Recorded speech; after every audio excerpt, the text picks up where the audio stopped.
6월 지방선거가 12일 앞으로 다가오면서 각 정당은 물론 후보자들이 표심을 잡기 위해 총력전을 펼치고 있습니다.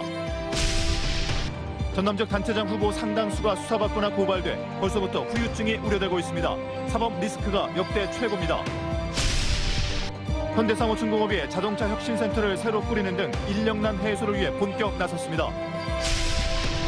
군부 정권의 탄압에 맞서 목숨을 걸고 미얀마 무장 학생 운동을 이끈 한케 의장이 광주를 찾았습니다. 여러분 안녕하십니까? 목포 MBC 뉴스데스크입니다. 공식 선거운동이 시작되면서 후보 진영마다 총력전에 돌입했습니다. 민주당은 새 정부와 상대할 민주당에 힘을 모아달라고 호소했고 정의당과 무소속은 민주당 때리기에 집중했습니다. 양현승 기자입니다. 목포 민주당은 지방선거 출정식 장소로 목포역을 선택했습니다. 김영록 전남지사 후보, 김종식 목포시장 후보를 비롯한 광역 기초의원 후보들이 집계를 했습니다. 김원희 국회의원과 김종식 후보의 친구인 정세균 노무현 재단 이사장도 함께했습니다. 대선에서 패배한 뒤 바로 치러지는 지방선거인 만큼 새 정부의 견제 세력에 힘을 실어달라고 요구했습니다. 싸우지 않고서는 윤석열 정부의 독주와 독선을 막을 수 없는 상황입니다. 목포 정의당은 동부시장을 선택했습니다. 여인도 목포시장 후보를 비롯한 전남 지역 광역 기초의원 후보들이 참석해 지지를 호소했습니다. 민주당을 견제하기 위해서는 정의당의 세력화가 필요하다며 민주당 비판에 목소리를 높였습니다. 시민 여러분, 멀리 볼 필요 없습니다. 지난 4년 더불어민주당이 장악했던 목포시 의회 한번 봐주십시오. 무소속 박홍률 후보는 목포 평화광장 상가 지역에서 초저녁 집중 유세를 열었습니다. 손혜원 전 국회의원이 박 후보 손을 잡았고 민주당 공천에서 밀려난 무소속 후보들도 박 후보 곁에 섰습니다. 손 전 의원은 하얀 점퍼를 입은 무소속 후보들을 민주당을 심판할 백로 군단으로 부르며 결집을 호소했습니다. 그야말로 저는 목포 시민이지 않습니까? 그래서 제가 정말 가만히 있지 않겠습니다. 그리고 더불어민주당이 이런 식으로 전남에서 횡포를 부리는 것. 진영별로 잇따라 지지 선언을 이끌어내며 새 과시와 지지층 결집에 나선 가운데 지방선거는 이제 12일 앞으로 다가와 있습니다. MBC 뉴스 양현승입니다. 이번 지방선거에 출마한 전남적 단체장 후보 상당수가 수사받거나 고발돼 벌써부터 심각한 후유증이 우려됩니다. 이번 선거처럼 사법 리스크가 컸던 적은 없었다는 지적이 나오고 있습니다. 문현철 기자입니다. 공정과 원칙이 사라진 민주당의 공천 파행은 결국 경선 불법과 탈당, 줄고발로 이어졌습니다. 당원 명부가 불법적으로 특정 후보 캠프에 전달되고 여론조사를 위한 안심번호가 유출되기도 했습니다. 이중 투표를 지시하는 녹취록까지 등장했고 휴대폰 청구지 주소 변경 등 수법도 치밀해졌습니다. 이들 불법 경선 행위는 모두 선관위와 검찰에 고발됐는데 전남에서만 대여섯 곳에 달합니다. 선거 전부터 수사나 재판을 받는 현직 단체장 출신 후보자도 넘쳐납니다. 뇌물 사건부터 직권남용, 금품 제공 등 혐의도 다양합니다. 선거법 위반으로 100만 원 이상 벌금형이 선고되면 당선이 무효됩니다. 일반 형사재판은 금고 이상의 형을 받으면 단체장직이 박탈됩니다.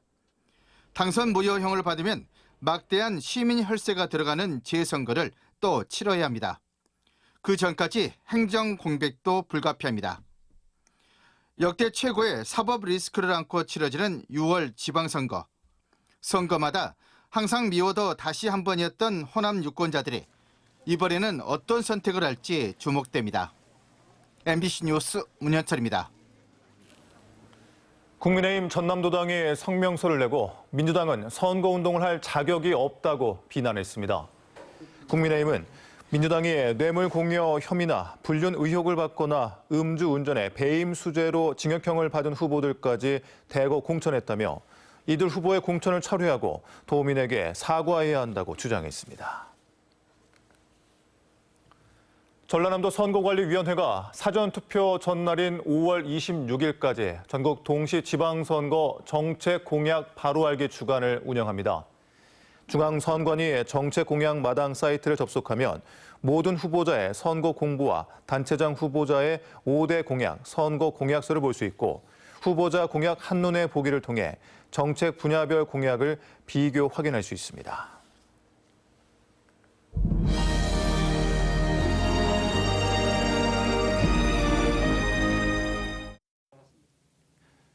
다양한 6.1 지방선거 소식을 전해드리는 순서입니다. 전남교육감 후보들이 잇따라 핵심 공약을 발표했습니다. 후보들에 대한 지지 선언도 잇따랐습니다. 목포 포럼 등 전남 시민사회단체 대표단 100여 명은 김대중 전남교육감 후보는 교육과 행정, 정치를 두루 경험해 능력이 검증된 후보라며 김대중 후보 지지를 선언했습니다. 전국 어민회 총연합 전남 동서부 지부는 어민들의 어려움을 함께 나눌 수 있는 장서궁 후보에 대한 지지를 선언했고 장 후보도 국산수산물을 급식으로 제공해 학생들의 건강권을 지키겠다고 약속했습니다. 김동완 전남교육감 후보는 학교장이 책임감을 느끼고 자율적으로 학교를 경영할 수 있도록 학교 단위 예산 권한과 학교장 인사 권한 확대, 정기감사 축소 등의 정책 공약을 발표했습니다. 강진원 강진군수 후보가 관내 고등학교 졸업생에게 100만 원을 지급하고 유아수당 월 50만 원을 지급하겠다는 공약을 발표했습니다. 강진원 후보는 학부모의 가계 부담을 덜고 대학 진학에 상관없이 사회에 첫 발을 내딛는 청년들의 정착을 돕기 위한 취지라며 지원금은 강진사랑 상품권으로 발급하겠다고 밝혔습니다. 이승옥 강진군수 후보가 효도지원금 신설 등 어르신과 아동을 위한 복지 강화 정책을 공약으로 발표했습니다. 이승옥 후보는 65세 이상 어르신들에게 매년 어버이날 효도지원금 30만 원씩을 지급하고 아동수당 지원 조례를 개정해 7세까지의 아동에게 월 50만 원의 수당을 지급하겠다고 약속했습니다. 사순문 장흥군수 후보가 기득권에 물든 전현직 군수보다는 참신하고 능력 있는 후보를 선택해달라며 지지를 호소했습니다. 사순문 후보는 이와 함께 해양 레저타운 조성, 학생 희망사다리 장학금 지급, 어르신 AI 돌봄 시스템 구축 등 8대 공약을 통해 행복한 장흥을 만들겠다고 강조했습니다. 지금까지 지방선거 이모저모였습니다. 현대사무중공업이 인력난 해소를 위해 기계화와 자동화 전담 조직을 출범했습니다. 현대사무중공업은 부서별로 흩어져 있던 생산기술 관련 조직을 통합해 자동화 혁신센터를 새로 꾸리고 고도화된 기계화, 자동화 기술을 현장에 적용할 계획입니다. 현대사무중공업은 올 들어 30척, 52억 달러 상당을 수주해 올해 목표 물량을 이미 초과 달성했지만 고질적인 인력난으로 작업 물량 처리에 어려움을 겪고 있습니다. 전남 로컬푸드 살리기 프로젝트를 위한 목포 MBC TV 프로그램 키우는 놈, 만드는 놈, 먹는 놈이 오는 22일 일요일 낮 12시 5분에 첫 방송됩니다. 예능 방식으로 구성되는 이 프로그램은 강래호 셰프와 박상현 맛 칼럼니스트, 개그맨 윤택 씨가 출연합니다. 이들은 푸드트럭을 타고 전남 지역 로컬 푸드 생산지를 직접 방문해 생산자를 만나고 지역 농수산물로 새로운 요리를 만들어내는 동시에 다른 지역의 전통주를 함께 곁들이는 먹방을 선보일 예정입니다. 군부 정권의 탄압에 맞서 한 세대를 거쳐온 미얀마 시민들의 투쟁은 여전히 살아 숨쉬고 있습니다. 42년 전 광주의 5월 정신도 민주화를 지키기 위해 피 흘린 미얀마 시민들과 맞닿아 있는데요. 그중 목숨 걸고 무장 학생 운동을 이끈 탄케 의장이 광주를 찾았습니다. 임지은 기자입니다. 5월의 아픔이 그대로 서려 있는 총탄 523발의 흔적. 42년 전 우리처럼 민주주의를 지키기 위해 목숨을 내걸었던 버마 학생 민주전선 의장 탄케 씨가 옛 전남도청 주변을 거닙니다. 군부 세력이 시민들을 무참히 짓밟았던 80년의 광주는 미얀마의 잔혹한 세월을 떠오르게 합니다. I feel something. I feel something. How much our brothers, our sisters are suffering here. 1988년 8월 8일 수십만 명의 미얀마 시민들이 거리로 뛰쳐나와 독재자의 하야와 민주화를 요구했던 이른바 8888 항쟁. 당시 의학전문대학교에 재학 중이던 22살의 탄케 씨는 아버지와 함께 민주항쟁에 참여했고 이후 34년 동안 국경 산악을 넘나들며 학생군 무장투쟁에 앞장섰습니다.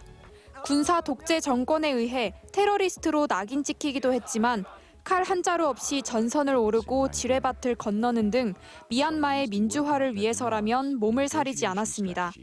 But the problem is military never get such kind of proper, meaningful political dialogue. That's why we have been fighting. 버스에 올라가 태극기를 흔들었던 42년 전 광주의 모습은 민주화에 대한 희망을 품기엔 충분합니다. Students and people in Gwangju, they don't have any guns, but they show their strength together. It's very impressive. 광주와 튼튼한 연대를 이어오고 있는 미얀마의 투쟁은 민주화 역사의 큰 발자취가 되고 있습니다. MBC 뉴스 임지은입니다. 광주에서 나흘 전부터 양궁 월드컵이 진행되고 있습니다. 안산과 김재덕 선수 등 도쿄올림픽에서 활약했던 선수들이 참가해 금빛 화살을 쏘고 있는데요. 남녀 개인전과 단체전에서 한국 선수들이 모두 결승과 준결승에 진출해 좋은 결과가 기대되고 있습니다. 송정근 기자입니다.